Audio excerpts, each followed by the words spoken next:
everyone's having a good time. We'll move on to our next segment. I would say for all the angel investors here, especially the new ones, this one's going to be truly insightful and with a lot of learnings because it's coming from one of the two marquee investors in the ecosystem themselves. So quickly introducing them that we have Vikas here and Arpit from Blume. Right. So Vikas is one of India's earliest angel investors and has invested in over 75 plus startups over the last decade. A serial entrepreneur who sold his last company to Reliance and has then driven the growth story for Digital India as president at Jio. He has a portfolio across early stage and late stage startups with 10 unicorns and exits including InMobi, Myntra, Fractal, Dunzo, Policy Bazaar, and many more. He now runs his family office fund, which is called Pivot Ventures.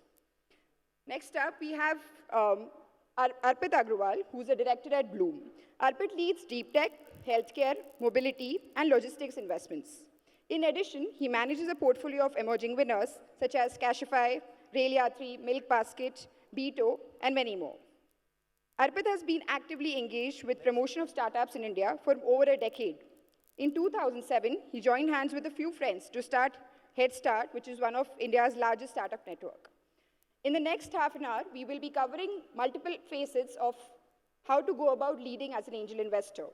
So first up, we have Vikas, who will talk about it as an individual investor. How do you go about leading onto the cap table? And then Arpit will be coming in to talk more about it from a VC lens. Over to you, Vikas. Hi everyone. Thanks so much for being here on a Friday evening. Clearly, angel investing is really important to all of you and me. So we were spending our time discussing this. It's a privilege to be here. I've been associated with LetsVenture for a long time, and it's obviously one of the best platforms in the country for angel investing. I've been doing this for a really long time. I'm a sort of a dinosaur, if you will, in the angel investing world.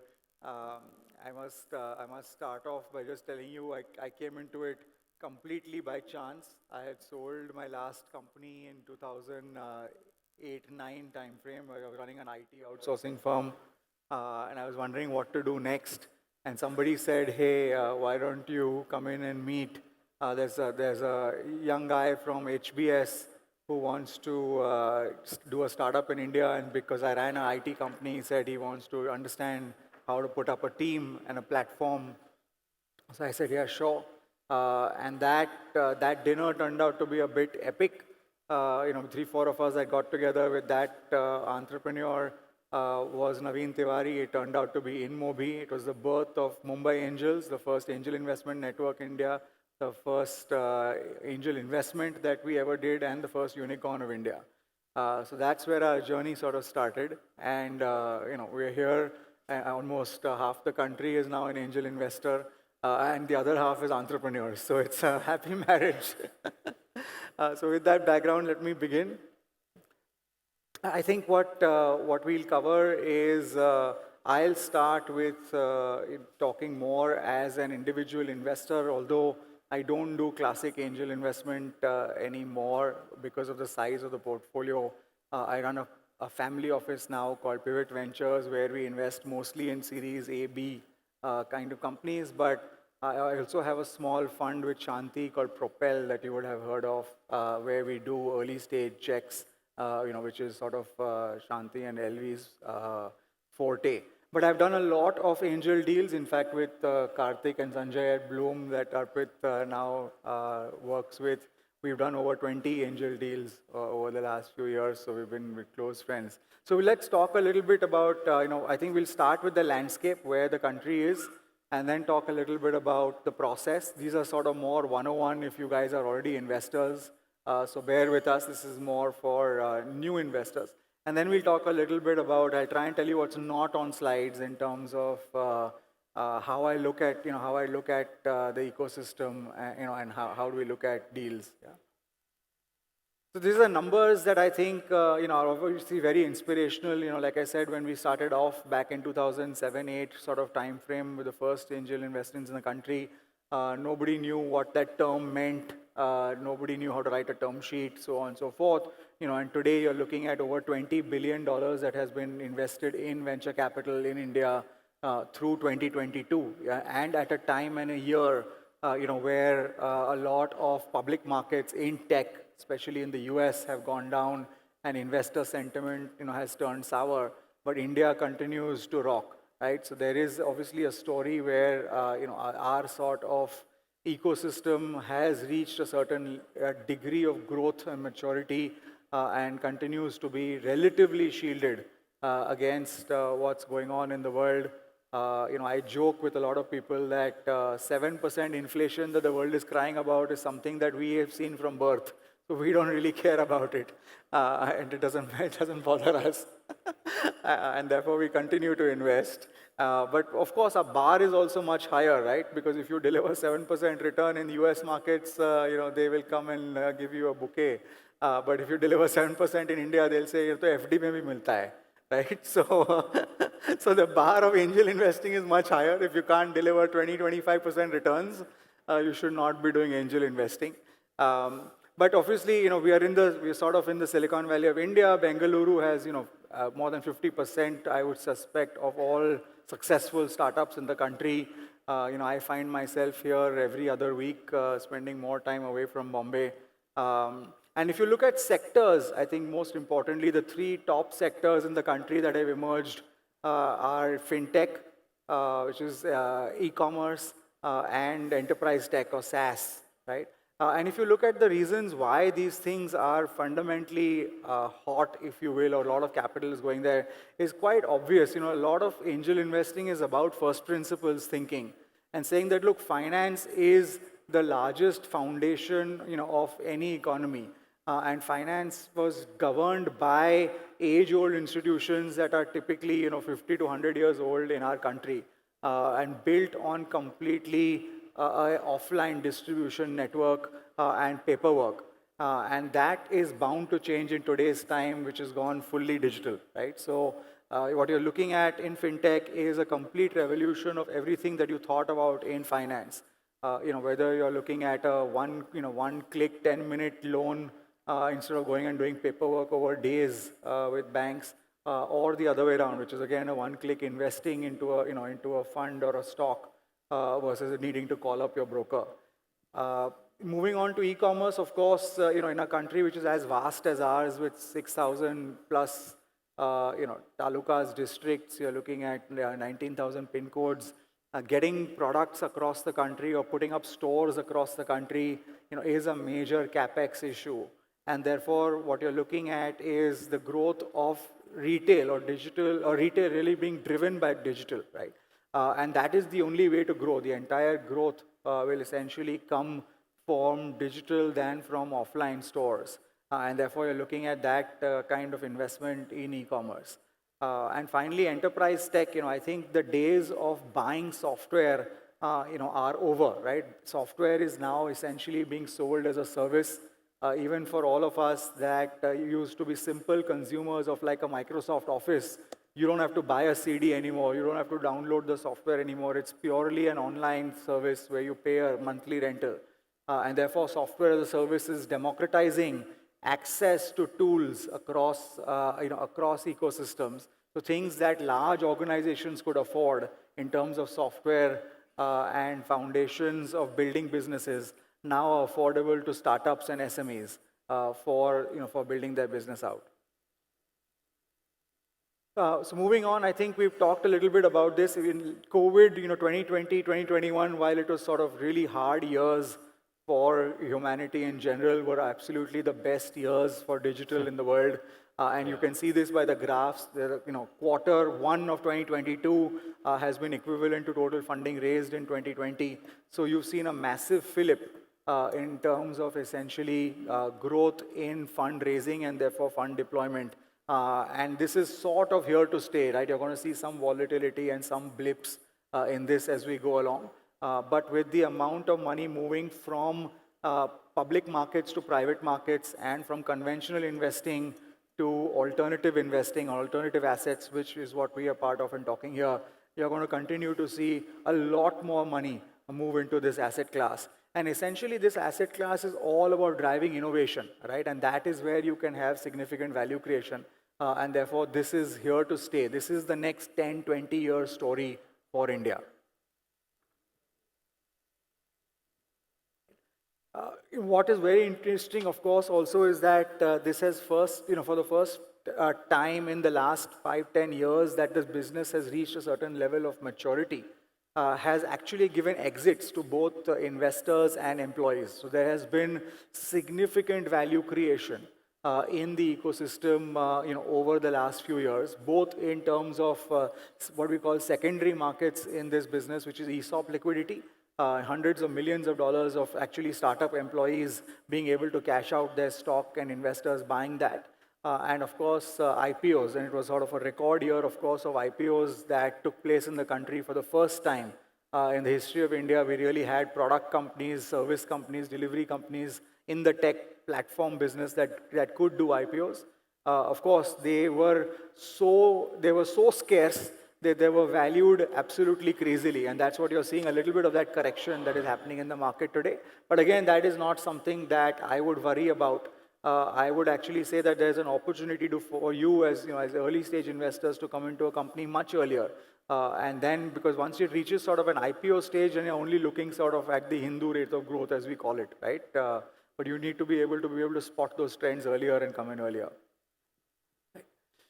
So what we're talking about here is rounds. If you're not already familiar with it, there's pre-seed, which is really new terminology which has come up for very, very early funding. You come out of college, you quit your job, you think of a new idea, and literally it's your credibility. You come in, you simply share your idea on a page or a note, and you talk to a bunch of friends and family, typically the people who trust you. And say, okay, I like your idea, I like your risk-taking ability, and I will go out and fund you. So small checks, 50 to 250K totally, which is sort of raised at that point. Essentially now talking about 50 lakhs to a couple of crores is what people raise. That's where angel investing typically comes in. That's the best time to come in. It's the riskiest time to come in, but it's also the highest risk and the highest reward. You then have seed, which is where you have some micro VCs nowadays, a lot of small funds that have come up that will write 100, 200K checks. Typically, people are raising about $500,000 to $2 million. So somewhere between 5 to 10 crores is being raised at seed stage. And that's when you have sort of demonstrated an ability to build a small team, build a small proof of concept of a product. And that's also actually a very good time to go in. If you are able to go in at that point, because you don't have absolute mortality risk in the beginning, saying, don't know whether this will survive at all for the next 6 months to a year or not. And you've gotten to a point where you have raised enough money to give you the next 1 to 2 years to prove that this business works, right? And then we have series A, B, C, which becomes institutional. I'll let Arpit cover that. What does that mean, and how does that work out? But that's where really institutional venture capitalists really kick in, right? So what it starts with, of course, is what is your source of investments, and actually this is the most important determinant factor in your success of the angel investing world, right? You then go into the actual judgment call of the investment. Then the paperwork, which is called closure. Finally, post-closure, we talk a little bit about what you do as monitoring of that investment, and then the exit, right? Let me just, while we're going to talk about some of the others as we go along, let me just overemphasize that finding the right quality of startups to look at is much, much harder than you think, right? There are platforms like Let's Venture that are doing an incredible job of that. But to be fair, there are more than 10,000 new startups a year in India at the bare minimum, right? There are totally about 100,000 startups in India at this point in time. 10,000 of them have raised some sort of third-party funding, right? Which is sort of seed funding from a professional, right? Versus Mama Chacha Bhanja kind of thing. So that's where you sort of, the rubber hits the road, you're answerable to someone and so forth. The reality, what you need to think about is you will never be able to see 10,000 startups a year, right? You will have access to maybe 10, maybe 20. So you're seeing 1% of what India has to offer you. So what you think hard about is what is your deal sourcing ability? Are you in the ecosystem? Whom do you know? What is your network? What platforms are you part of? And can you broaden that funnel right at the top? Because it is purely about probability and statistics. Nobody knows on day one of a company कि ये चलेगा कि नहीं चलेगा, right? I apologize, I'm speaking in Hindi in Bangalore, but hopefully enough people understand.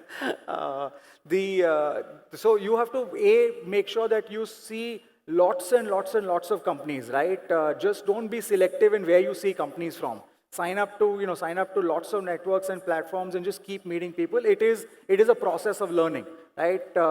We've done almost 100 companies over 15 years, and that's when we stand up and say, maybe we know something. We still don't know what the next 10 years will hold. We have no idea, right? What worked in the last 10 years will not work in the next 10 years, right? But you have to just continuously learning. So sourcing is very, very critical.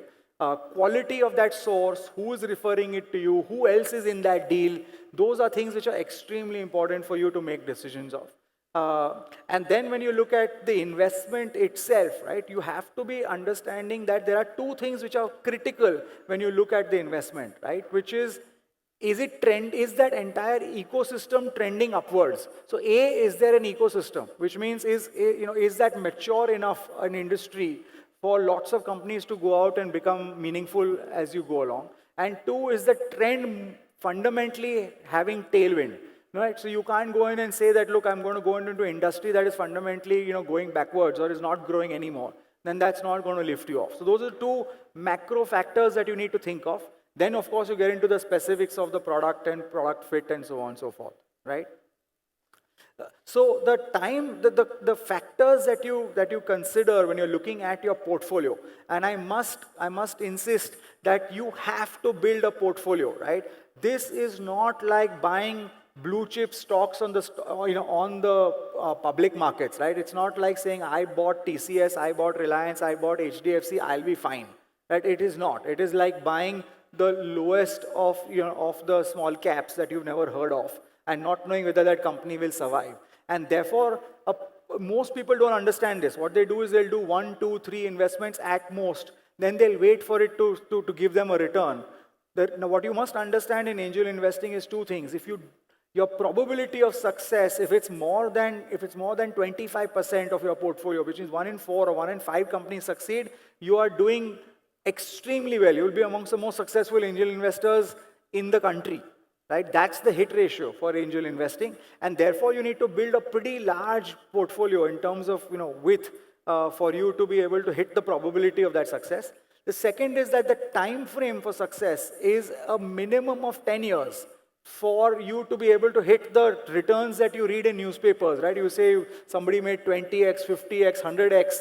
You don't know the pain behind that 100x, right? There are 99 other companies that failed for that 100x to happen. Or that company took 10 years for you to deliver that 100x. Or the company went belly up 3 times before it resurrected itself with plan A, plan B, plan C, before it actually got to a point where the company became successful, right? So think about that time horizon. Do you have the gumption to hold your angel investment for that long? That is when you should enter this industry, right? Otherwise, it sounds very sexy to do this like great dinner party conversation. Do not put your hard-earned money behind things that sound that way, right? You have to put a lot of work into investing, right? I joke I have a day job which I do from 8 to 8, and then I angel invest from 10 to 2 in the night, right? That's really what you need to do and put in to make this happen, right? And finally, the risk tolerance. What you must believe is that this asset class can go to 0 or can give you 100x. But you have to then be able to swallow that it can go to 0. So put the amount of capital that you can sort of fundamentally, completely take at risk.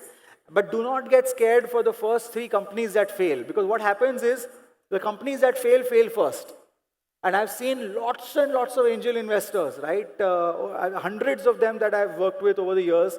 The first 3 companies fail and then they say, that's it, I'm never doing this again. But guess what? Your 4th and your 5th company are the ones that will hit, because you've now learned how to pick better, you've played the odds of probability, you stayed in the market for a while, people got to know you, you got better deals. So many things happen, right? So keep that in mind. And finally, I think what you should also think about is taxation and regulation, right? Our country is not yet, I would say extremely investor friendly. People don't understand what angel investing is. If you talk to conventional CAs that have been running old books and old companies and your parents' companies over the years, they'll say, "Ye kya hota hai? You're putting 1 crore of rupees in a company which doesn't have 1 rupee of revenue. I don't understand how to even value this company. Everything is negative net worth," right? And things like that. But so therefore, how do you think about taxation? What structures do you invest in? Do you invest through a company or an LLP or your private books? You now have to declare in your private books every investment along with the PAN number, along with your number of shares that you hold, along with there's something called a pass for filing and stuff like that, where they re-verify all of these things. So it's no longer an industry which is unregulated. So the government understands startup funding very well. Government wants to know that you are a legitimate investor that's making legitimate investments and is tracking all of that. So please think about where you're going to invest from and what the taxation rules. Talk to your CAs and all of that, what the taxation rules are when you exit. Because private market exits have different short-term capital gains and long-term capital gains that are applicable to you. Right? And short-term in this industry, if you get super lucky, like I just went into a company about 6 months back, and that company is giving me a 2x return in 6 months, right? Which is like a 400% return theoretically, right, from an IRR perspective. Sounds damn good. But then what I figured is I have to pay a 40% tax on that because it's less than 1 year. But then my return goes down to, 2.6x or whatever, less than 1.6x or 260%. Then I said, maybe I don't want to sell it. Maybe I want to hold on to it and see if it's another 2x from here and I pay only 20% tax. That might be worth doing it. So that's the other thing that you should think about, right? The last couple of things we want to talk about, when you look at a deal evaluation, I think that's very simple, very simple. At early stages, it's all art. It's not a science.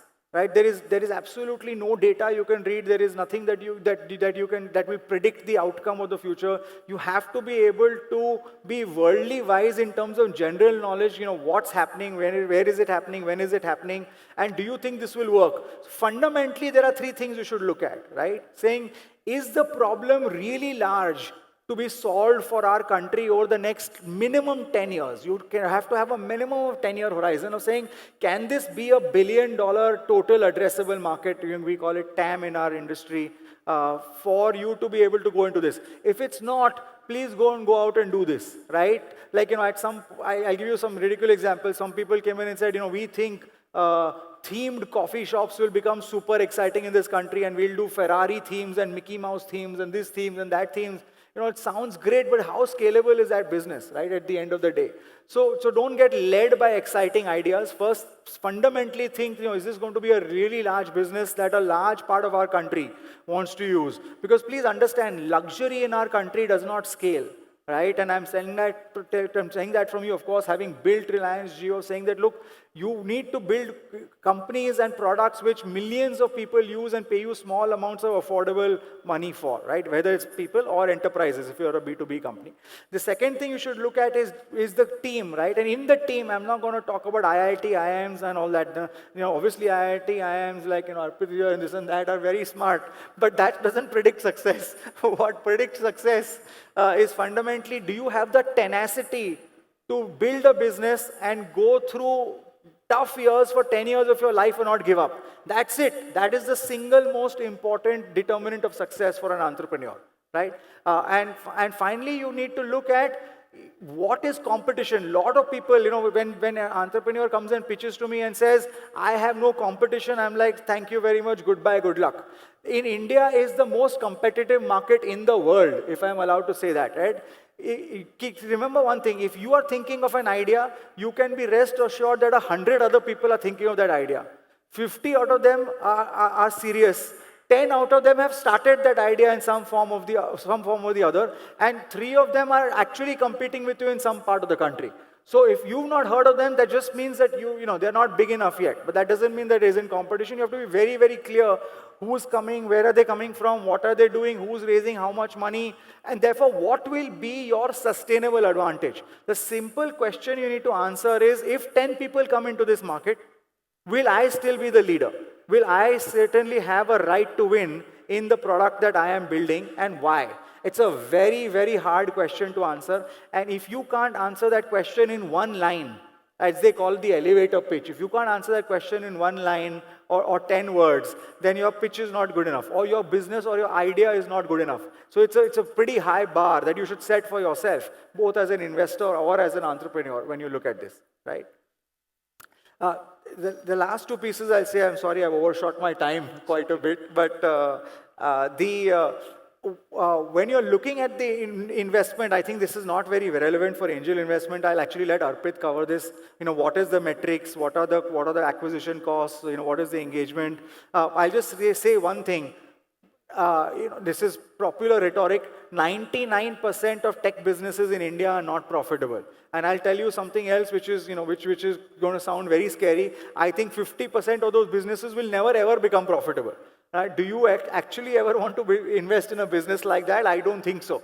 Right? A lot of people did a lot of stuff over the last few years, but I think things are changing significantly for the better this year onwards. So think about that very, very strongly, right? And lastly, when you look at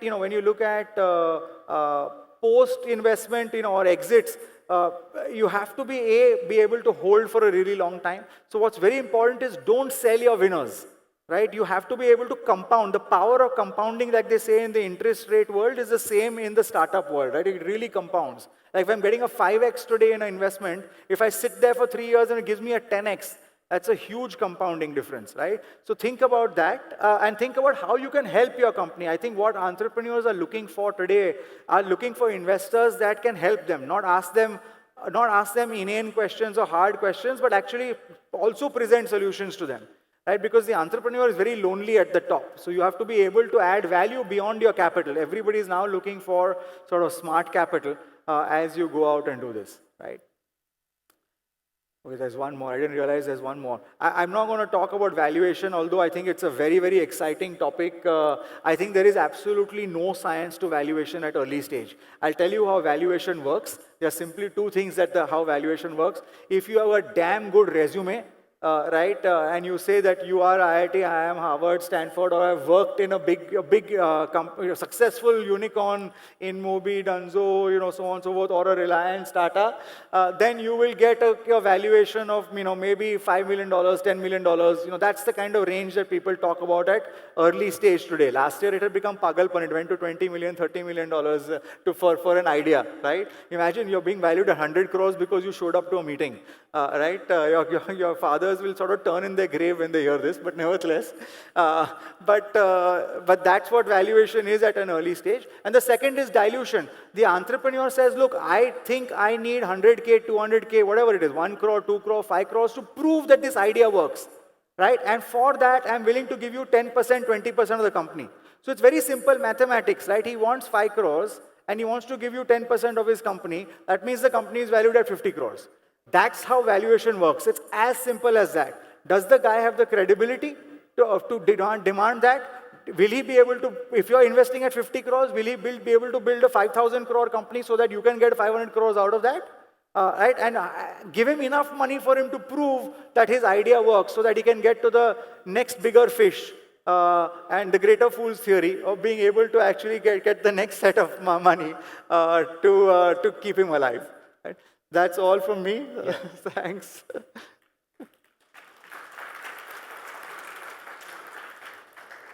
Hi, everyone.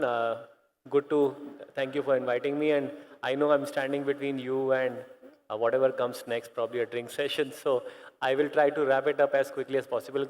Great act to follow. That's hard act to follow, actually. Thank you, Vikas. I've been engaged with the startup ecosystem for a very long time. Started my career here in Bangalore.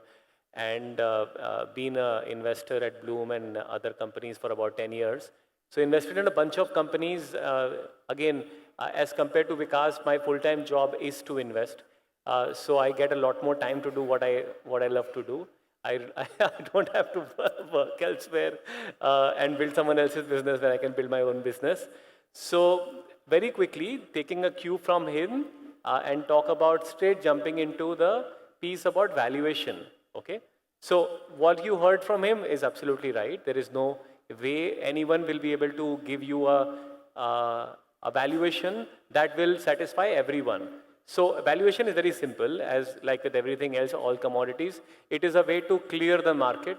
It is a way to figure out whether a particular asset or a commodity, what is the price someone is willing to pay for it, and how much ever commodity is available to be sold. So for example, if 5,000 shares are available to be sold, if the value of it is 2,000 rupees each, then the company can raise 10 lakh rupees and that is all, right? So, but if the value is 20,000 rupees, then the value amount of money available is 1 crore rupees. That's a very simple math. It's a demand and supply. However, there are multiple factors that obviously are at play. We often hear that in the market, valuations have gone for a toss, or people have become crazy about valuation. And there is an inherent assumption in the market that there is some irrationality at play. Like with any other market, I would admit that there is some degree of irrationality at play.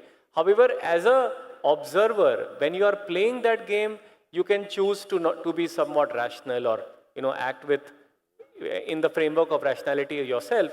But if you are an observer, it really doesn't matter because you are simply observing. So there is only one way I've seen the market to be functioning. You can either agree and believe that the market is fair and is able to clear the numbers rightly, or is able to clear the demand and supply and the stock rightly. And the only other way, therefore, is that the markets will go towards more and more efficiency. So you can see that platforms like Let's Venture are a way to bring more and more efficiency into the platform. Back in the day when Vikas must have did his first deal, it would have taken him 3 months to do the first deal, to actually make it happen.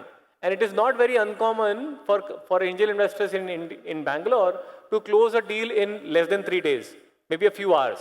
It starts on WhatsApp, it closes on WhatsApp, right? And on Let's Venture, for example, it hits and some deals get closed in 24 hours, I'm told. So that's the efficiency bit of the market. The other important piece to remember is that valuation is also a function of what the investors believe is going to happen in the next round. And those investors want to believe what is going to happen in the next round. So in some sense, all of us are estimating what is likely to happen in the next round and assessing whether the money put into the company at this point is worth the time period I'm going to hold it. Did this make sense? Broadly. So the point is, if I am assessing that a particular asset is worth $2 million or $5 million or $10 million, I'm entering in August 2022 saying that, okay, in the next 1 year, hoping that someone will buy into it at, let's say, 2x or 3x from here. Therefore, the risk that I'm taking today is worth it. So, in a sense that I'm entering, so Blume Ventures, we invest in pre-series A, which is roughly about $1 to $2 million. When we enter with this kind of money, we are assessing whether the company will be worth 2 to 3x in 12 to 18 months. Please understand, this is a recursive logic. Those people who are coming in are assessing the same thing. And those people who are coming in are assessing the same thing. So, in effect, the market finds a balance in the fact that at some point in future, the company will be valued, let's say it hits public market or gets an acquisition, and we are all working backwards from there. My colleague Sajid Pai has written an article on this to talk about the dynamics. So you can search for exhaust fumes and startup valuation on LinkedIn, and you'll find it, the mechanics of startup valuation. So essentially, it is based on what is likely to happen. Then there is a factor on sectors. Certain sectors are obviously going to be valued highly on a specific point of time. For example, in early 2020, EdTech was very hot. And everyone who was doing EdTech was getting valued at much higher multiples as compared to what they value being today. Naturally, because EdTech was an important sector, everyone wanted to take a bite in. And today, EdTech is not so hot. Similarly, today, electric vehicles is a hot space. And everyone wants to buy it into some electric vehicle companies. It will not remain so at some point in future. And that's the way the market is evolving. The only truth, so to say, the only reality, so to say, is that what is going to happen in the public market at some point in future. For example, you can see that a SaaS company, when it gets listed, if it has about $100 million revenue, gets between $1 to $2 billion of value even today.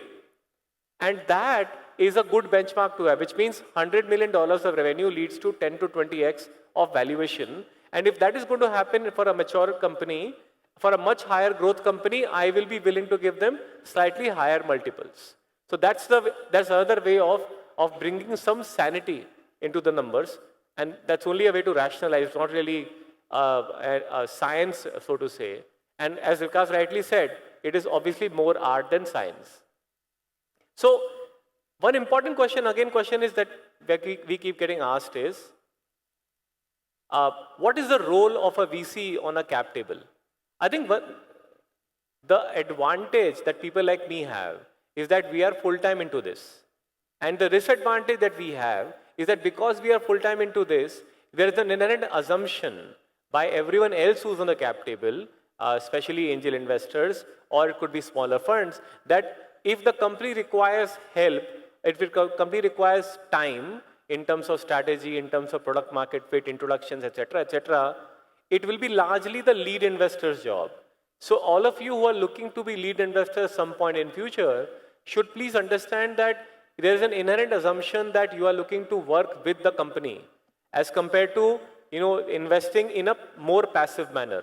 A lot of people currently invest into companies and probably don't even think about them on a daily basis. That is not the job that I can do. As an institution, my responsibility is to invest and manage. And I do believe that over a period of time, because I am managing investment, I am able to bring a alpha on both. One, I am able to bring a alpha on helping companies get more money from the market or probably scale up. That's one thing. And second, reduce mortality. As a consequence, we don't have data yet to prove. As a consequence, we believe that as compared to direct investment, we are probably generating a better return. That's the reason why I exist. Otherwise, why would you pay me the money that you pay me to invest? The second piece is that today, our job is also a lot about not just investing capital in our funds, but also to orchestrate from all kinds of different pools. It could be angel networks, could be Let's Venture, could be people like Vikas, could be banking institutions, multiple family offices, HNIs, and so on.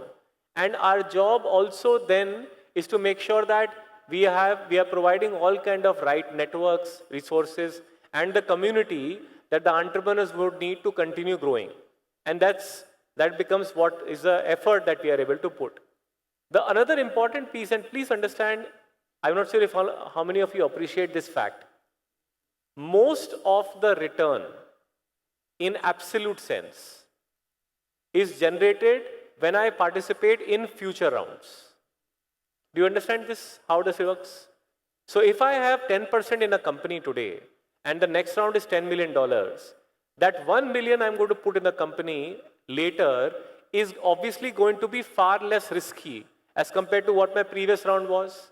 And that 1 million is going to make a significant return because it is also risk averse, risk adjusted. Someone else is taking the lead risk and I'm only following.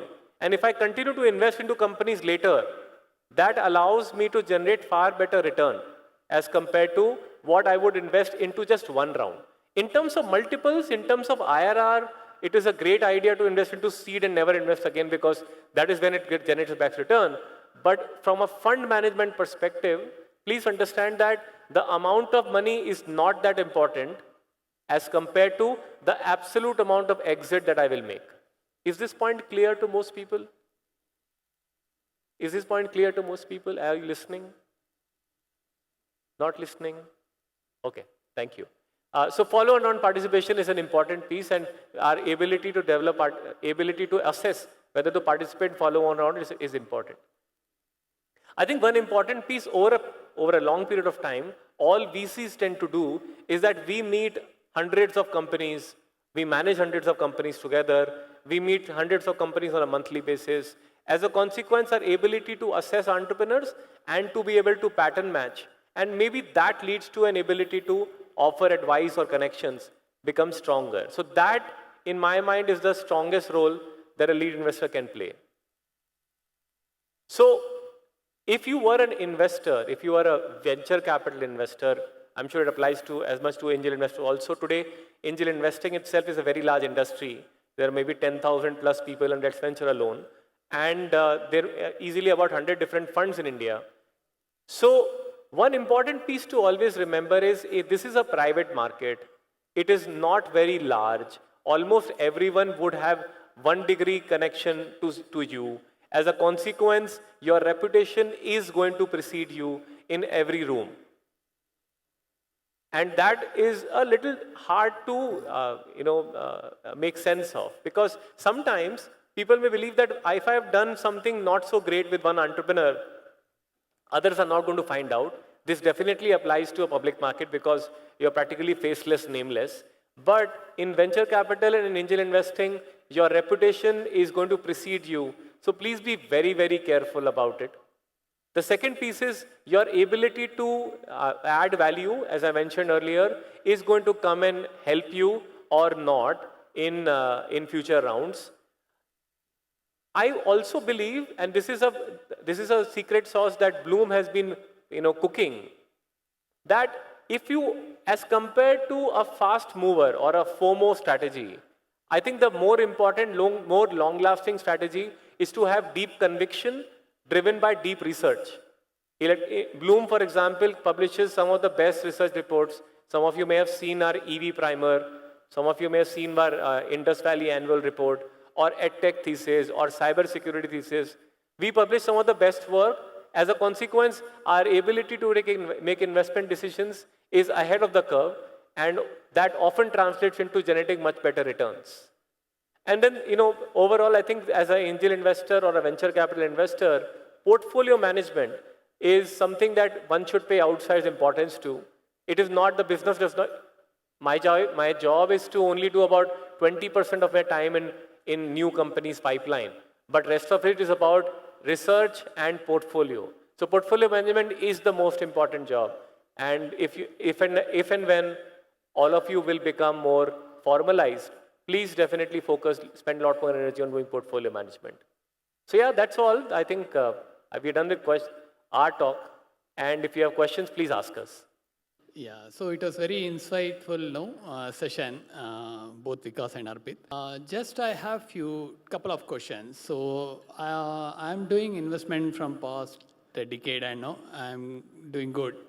So as you know, the next 10 years, as you said, right, what is going to come up, right, is very important in the startup investments, because you're not going to make it anything immediately within 5 years. So you need to give at least 5 years for that.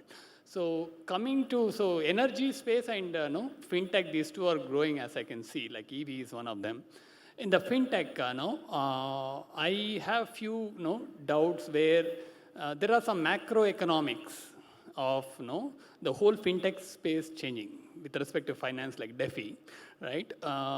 So the government is playing a big role in this, right? So Biden's government has given this one to do the CBDC by this year or next year.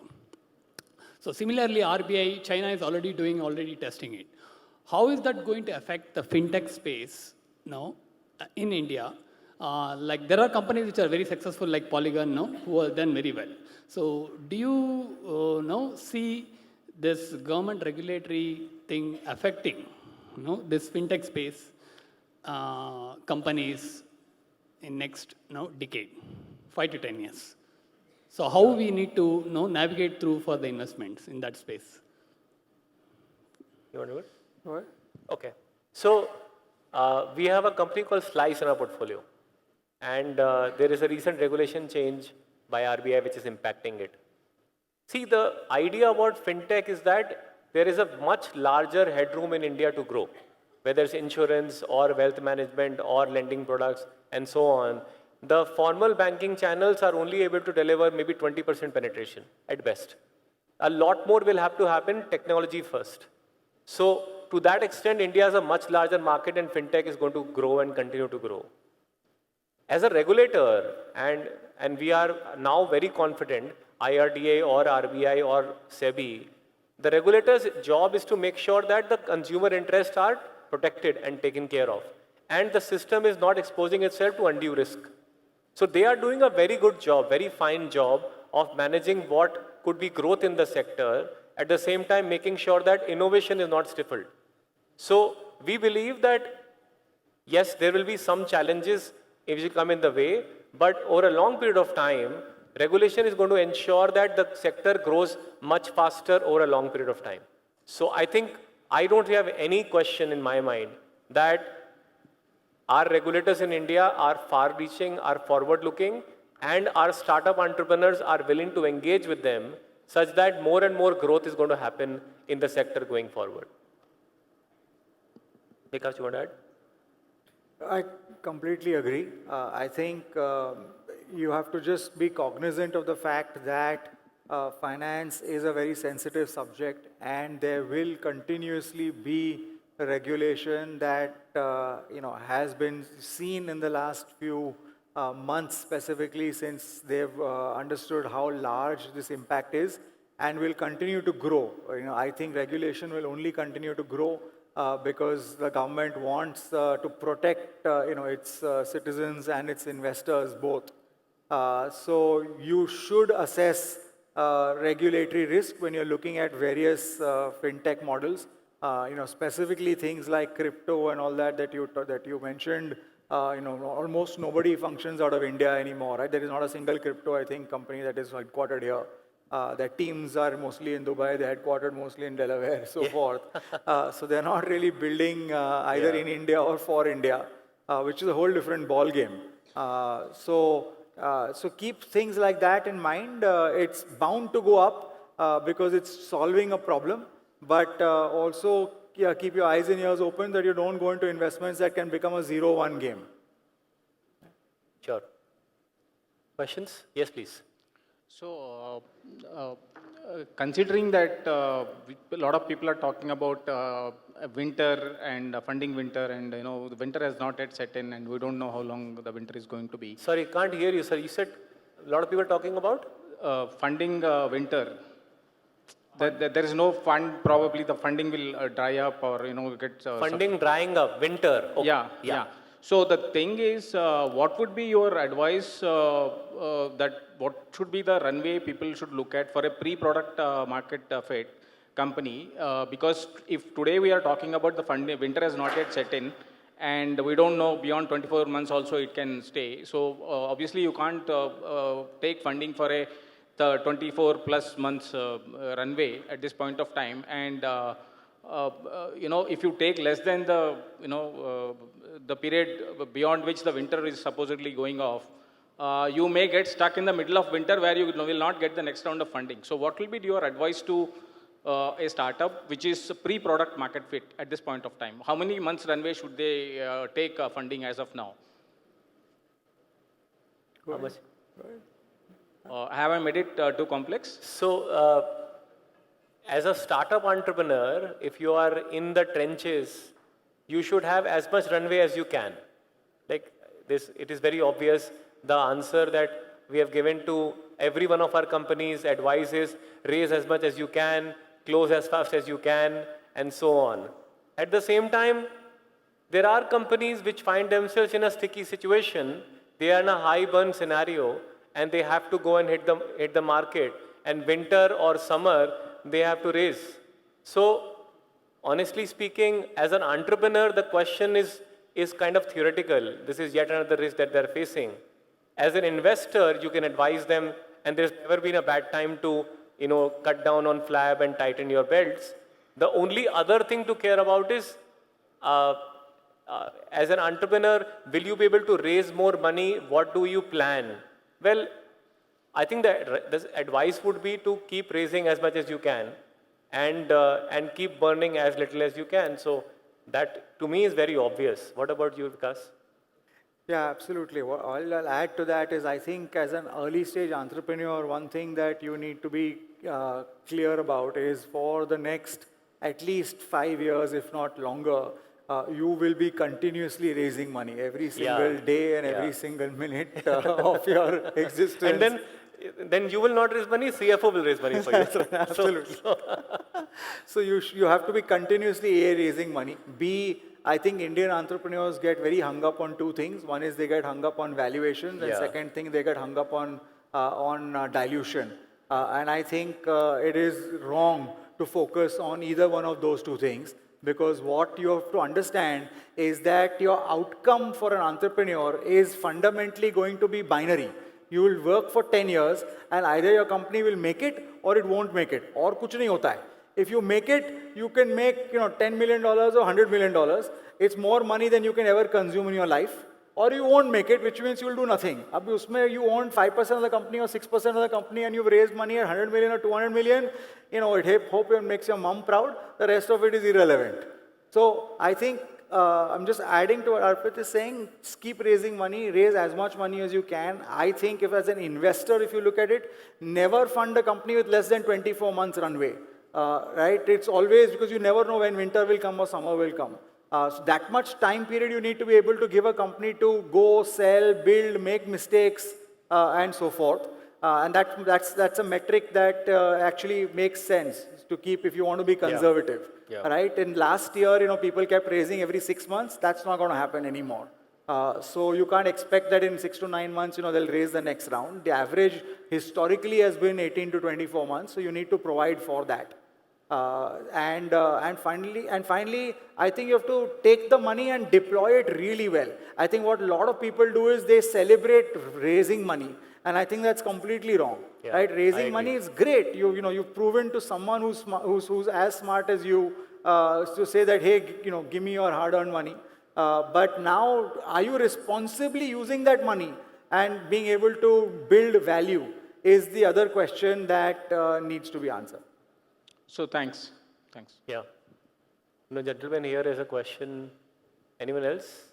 Yeah, please. I would like, my name is Ashok Deshpande. I would like to know your views on agri-tech sector. Like, EV is very hot. So what do you feel about agri-tech, especially in the view of the last year the government withdrew the laws which were, relaxing the whole sector. Go ahead, you're the expert on EV. EV So you said agri-tech or EV? Agri-tech. Agri-tech. Agri-tech. Agri-tech, yeah. Okay. So I've done about 3 or 4 agri-tech deals for what it's worth. I think that, large part of our economy has grown from agriculture.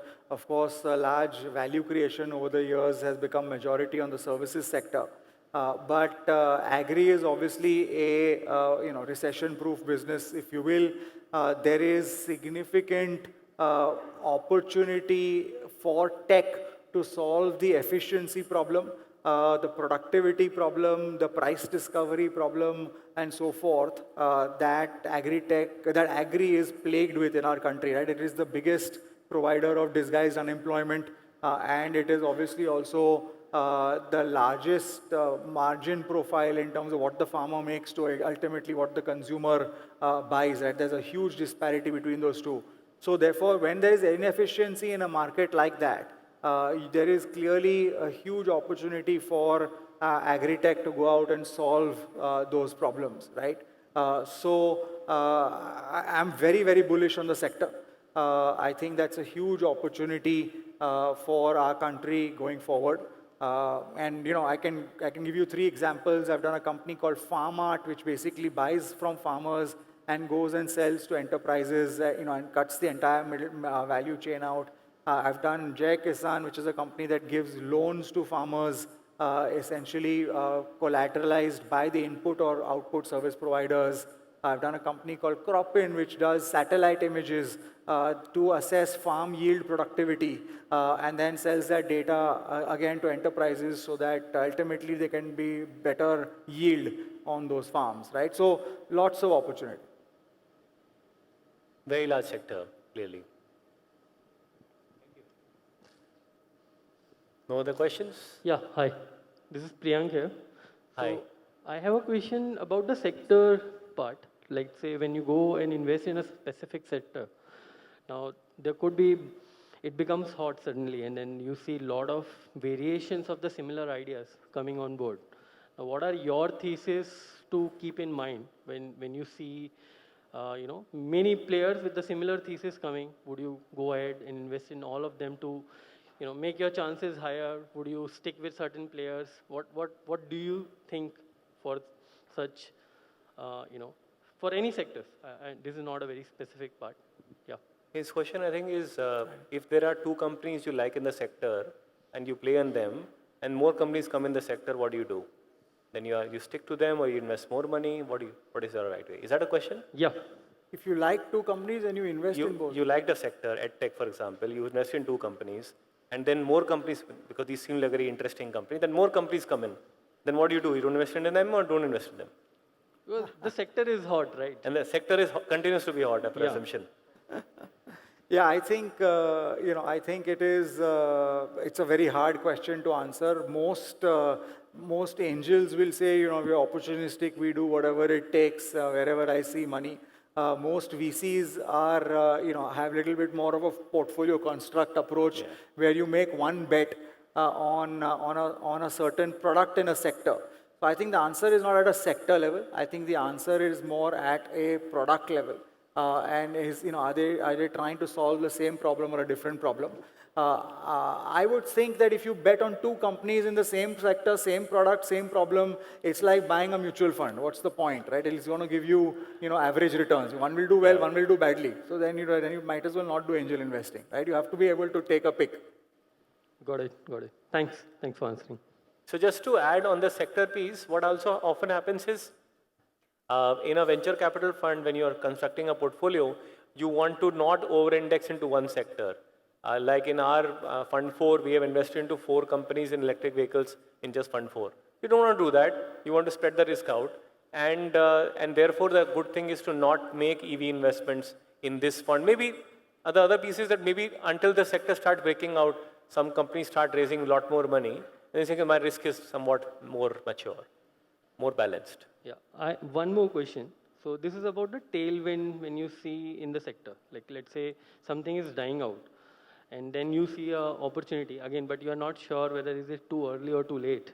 Now, how you evaluate such scenarios? How do you time the market? Whether tailwind or headwind, tailwinds become headwinds tomorrow. Do you miss it? Not miss it? Well, if we could all time the market, we wouldn't be sitting here. But but I think you have to, there's a popular saying in our industry where if you're reading it in the morning newspapers, you're too late. So that is one very simple thing. Don't get led by FOMO. So if too much has happened, and too many companies have been funded in that space, then I think that's the problem. You are late. I think that is easy to understand. I think early is not easy to understand because you don't know when the market is going to take off. Yes. Right? A lot of people, Blume has great conviction, has done a bunch of EV. Frankly, I as an angel looked at a lot of EV and I have not been able to put it down and say, I think this is right at this point in time for me, right? Yeah. There you have to just read the signs. A, read some global signs. B, read technology signs. And 3, read ecosystem signs. If you read these 3 signs, then you take a call on saying, do I think this is coming together soon enough? So, one thing that I have noticed is that I don't fully understand. I have a thesis around it, but I don't fully understand. If you see an entrepreneur, a smart entrepreneur, bringing one business to you, and then that's quickly followed by another entrepreneur bringing a similar business at you, and then the third one, then surely that's a time to invest. Because if 3 smart people, and of course there may be 30 others, who are coming to you, that's a sign you're reading, then that's a great time because smart people have figured out that something has changed in the market, that today is the right time, it's about to take off. If you see only one, then there's a challenge because that may be one odd person and market may not be ready. So I've noticed that this is a good sign of timing, if you can think of. Very interesting. So it's entrepreneurial activity is a function. The thesis is entrepreneurial activity is a function of what a lot of people, smart people are thinking together. And a lot of fundamental shifts may have happened on technology or behavior, which may have enabled a behavior or which make a certain business now profitable or possible that was not possible even 2 years back. Thank you, Vikas and Arpit. Tell me. This was really wonderful. Sure. Thank you so much.